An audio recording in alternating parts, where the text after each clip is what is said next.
Imagine maxing out all your credit cards, every limit gone, every payment date looming. Normally, you'd be in deep trouble, maybe begging the bank for a restructure or cutting spending hard. But now picture a strange, impossible world where you can just, well, lend money to yourself to pay it all off. Sounds absurd, almost silly, right? Yet when people first learn how the U.S. finances itself, this is more or less the comparison they make. Because the government really does borrow money, and then, in a roundabout loop, its own central bank buys that debt using money it basically conjures out of thin air. From the outside, the whole thing looks like a giant illusion, a financial magic trick performed on a global stage. How can you borrow from yourself and still call it debt? Is a normal reaction. But this is exactly how the modern system works, and it's been running for decades. The real question isn't how clever the trick is, but how long the world will keep believing in it. Every now and then we see little tremors, tiny cracks that remind us illusions don't last forever. To understand the big trick, you first have to understand government bonds. At their core, bonds are just IOUs, simple promises. You lend money today, the government pays you back tomorrow with interest. The U.S. has been issuing these for centuries, and investors have trusted them. Because the U.S. doesn't default has kind of become a global mantra. Banks treat treasuries almost like cash, pension funds buy them for safety, insurance companies rely on them to stay stable. They're supposed to be the safest thing around, but here's the twist. All this safety rests on nothing more than belief. These bonds are only as solid as the faith people place in America's promise to pay. If that faith ever weakens, even a little, the entire structure starts to wobble. It's like a bridge built on steel beams of confidence, strong until the confidence itself bends. America's relationship with debt goes way back, practically to the cradle of the nation. After the Revolutionary War, the young country was drowning in unpaid bills. Soldiers needed compensation, suppliers were owed money, and even France was waiting patiently for repayment. Then, Alexander Hamilton stepped in with a simple but brilliant idea. Honor all the debt, build trust, and borrow again if needed, and unbelievably, it worked. Investors saw the U.S. as a nation that keeps its word, and they were willing to lend more. That trust became the foundation of a system powered by constant borrowing and refinancing. Over time, turning old debt into new debt became almost a habit, something the economy just naturally did. Today we'd call it rolling over debt, but in spirit it's the same old trick, like paying only the minimum on your credit card. It works, but the balance never really goes away. The birth of the Federal Reserve and a new borrowing partnership. 1913 changed everything. Before that, America's banking system was messy, chaotic, full of panics. The creation of the Federal Reserve was meant to stabilize things, but it also created a powerful new partner for the Treasury. During World War II, this partnership turned into something much bigger. The Fed started buying government bonds to keep borrowing costs low. In other words, whenever the government needed money, the Fed made sure someone was there to buy the debt, even if that someone was basically the Fed itself. From that point forward, the entire system evolved into a dance between the Treasury issuing debt and the Fed supporting it. The lines between monetary policy and fiscal policy blurred. The Fed was no longer just the lender of last resort for banks. It became the silent engine allowing the government to borrow endlessly. And of course, the more the system depended on the Fed, the more fragile it also quietly became. Then came 1971. A turning point for global money. Until that year, the dollar was tied to gold. Foreign governments could trade their dollars for real, shiny gold kept in U.S. vaults. But after years of rising spending, war costs, and growing doubt, the U.S. could no longer maintain the promise. President Nixon ended the gold convertibility, effectively cutting the last rope that tied the dollar to something tangible. From that moment on, the value of the dollar relied on nothing but trust. Trust in the U.S. economy, trust in its government, trust that people would continue accepting dollars tomorrow just as they did today. The entire system became paper backed by belief, not by metal. It opened the door to a world where money could be created freely, and where the U.S. could borrow without worrying about how much gold was in the basement. But that freedom came with a hidden warning. If trust ever fades, the whole thing can unravel frighteningly fast. Today, the way the U.S. borrows money looks insanely complex from the outside, but at its core, it's really just a simple loop. The government spends more than it earns. That gap is the deficit. To cover it, the Treasury issues new bonds. Banks, pension funds, insurance companies, and huge foreign players like China or Japan usually buy these bonds. But the demand isn't always enough, especially in troubled times. That's where the Federal Reserve steps in. The Fed is unique because it can create money with a keystroke, literally typing new numbers into existence. Then, it uses this fresh money to buy treasuries. Suddenly, the government has the funds it needs, and the system keeps rolling forward. During the 2008 crisis, the Fed bought trillions in bonds and mortgage-backed securities, essentially holding the entire economy up by the collar. And in the pandemic, the scale was even bigger. Stimulus checks, emergency loans, business support, all financed by bonds the Fed purchased. The Fed became like a giant generator that kicks on whenever the lights go out.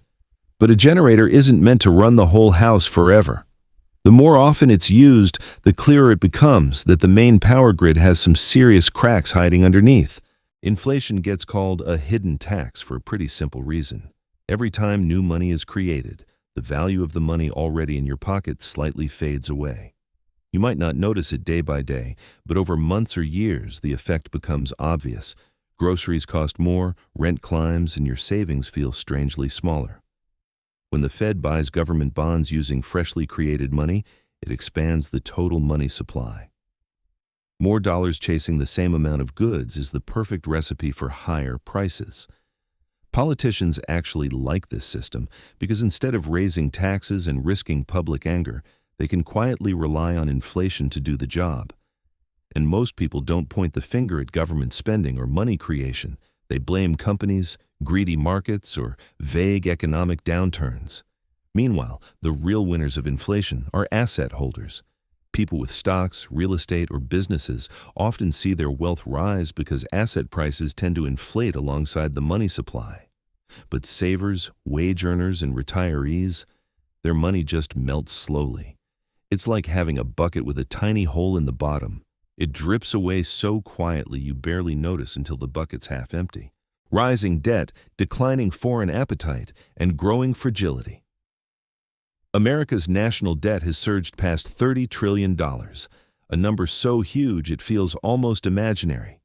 For decades, foreign countries were eager buyers of U.S. bonds. China and Japan especially stocked up on treasuries, partly to stabilize their own currencies, and partly because U.S. debt was considered rock solid. But in recent years, something shifted. China started reducing its holdings, Japan followed, and other countries began exploring alternatives. This is a pretty loud warning sign for the U.S., even if many people don't want to admit it. When foreigners stop buying your debt, you're forced to rely more on yourself, which in this case means relying more on the Fed to buy those bonds. That makes the self-financing loop spin faster and faster, and the faster it spins, the more fragile the whole structure becomes. Global trust is like oxygen for the dollar. If confidence starts thinning, the U.S. may find itself gasping for air. The system begins to resemble someone walking while leaning on their own shadow. It works until the sun moves. And lately, the global sun seems to be shifting just a little. Historical examples: Britain, France, and the empires of debt. History is packed with empires that rose on waves of borrowed money and then sank under the weight of it. Britain used debt to build the most powerful navy on earth and expand its reach across the globe. But after 2 world wars, the bill came due. The British pound lost its dominance, and London had to step aside as the U.S. dollar took the throne. France in the 1700s followed a similar path. Endless wars, endless borrowing, endless financial tricks. The government kept issuing new debt to pay off the old, and when that wasn't enough, they tried printing more money. Eventually, the system cracked, and the French Revolution exploded out of public frustration and economic collapse. These aren't just dusty stories from the past, they're warnings. Every empire believes it can outrun its debts until the burden grows too heavy, like a backpack being filled with stones. At first, you barely notice, then suddenly one more stone makes it impossible to walk. The U.S. might be the strongest nation today, but strength isn't the same as invincibility. Debt has toppled giants before. The dollar's reserve status and the global loop. The U.S. dollar, being the world's reserve currency, is a superpower on its own. If you want to buy oil, you need dollars. If you're doing big international deals, you use dollars. Central banks around the world stockpile dollars in U.S. treasuries like safety blankets. That means America can borrow on a scale other countries only dream about. But even this privilege isn't guaranteed forever. In the last few years, BRICS nations have been testing ways to trade without the dollar. Russia and China have been bulking up their gold reserves. Countries from Asia to South America are slowly, quietly looking for alternatives. It doesn't mean the dollar collapses tomorrow. Far from it. But the tiny cracks matter. If the global economy ever shifts away from the dollar in a meaningful way, the U.S. will lose its greatest financial advantage, the ability to borrow cheaply and endlessly. The dollar's dominance is like a fortress, strong, imposing, but not unbreakable. And fortresses usually fall not from a single blow, but from years of quiet erosion. Why this matters to you? All of this, the bonds, the Fed, the money creation, might sound distant, almost like background noise in the global economy. But it quietly shapes your everyday life in ways that aren't always obvious. When the government borrows more and the Fed prints more, the ripple effect eventually reaches your grocery cart, your rent, your paycheck, and the value of your savings. Inflation isn't just numbers on a news report. It's the moment you realize the same basket of goods now costs a bit more than last month. Many people shrug and say, the economy is bad, without realizing that the root cause often comes from this endless cycle of borrowing and money expansion. The tricky part is that those who feel the pain most are regular people, salaried workers, families trying to save, retirees on fixed incomes. Meanwhile, banks and large investors usually land on their feet because their assets inflate along with the money supply. Understanding how this system works isn't about becoming an economist, it's about protecting your own financial future. If the system wobbles, those with the least cushion feel it first. And that's why knowing what's happening behind the scenes matters more than it seems on the surface. The risk of a confidence crisis. So what happens if the world stops trusting U.S. debt? That's the scenario economists whisper about but rarely discuss openly. The moment foreign buyers begin pulling back seriously, the Treasury has to offer higher and higher interest rates just to attract the next buyer. That makes the debt snowball even faster. And if the Fed steps in to buy even more bonds to keep things stable, it means more money printing, which means more inflation. It creates a no-win situation. Either the U.S. faces a harsh spike in interest rates, or it faces a wave of inflation. Both can shake the entire global financial system because the dollar isn't just America's currency. It's everyone's anchor. We saw a tiny preview of what a panic looks like in 2008. Markets freezing, banks trembling, governments scrambling. But back then, the total debt was much smaller than it is today. If another crisis arrives now, the pressure could be far more intense. Confidence is the invisible glue of this entire system. When it holds, everything looks strong. When it cracks, nothing does. And once trust begins to slip, it rarely returns as strong as before. Final thoughts. The end of the illusion and the personal lesson. In the end, this whole debt machinery is a bit like a grand illusion.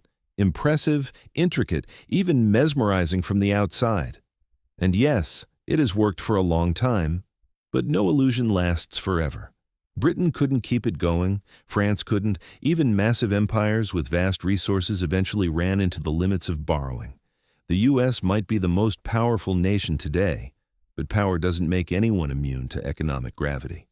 That's why the real lesson here is personal. Understanding how the system works helps you protect your own future. Keeping all your savings in cash can be dangerous during inflationary times, diversifying or holding value. Preserving assets becomes much more important. Financial literacy isn't a fancy skill, it's a shield. Because when this giant system trembles, it won't be the government or Wall Street firms that pay the highest price. It will be regular people like you. History doesn't repeat exactly, but it rhymes, and we're living in one of those rhymes right now. Seeing through the illusion doesn't stop the show, but it helps you prepare for the moment the curtains finally start to fall.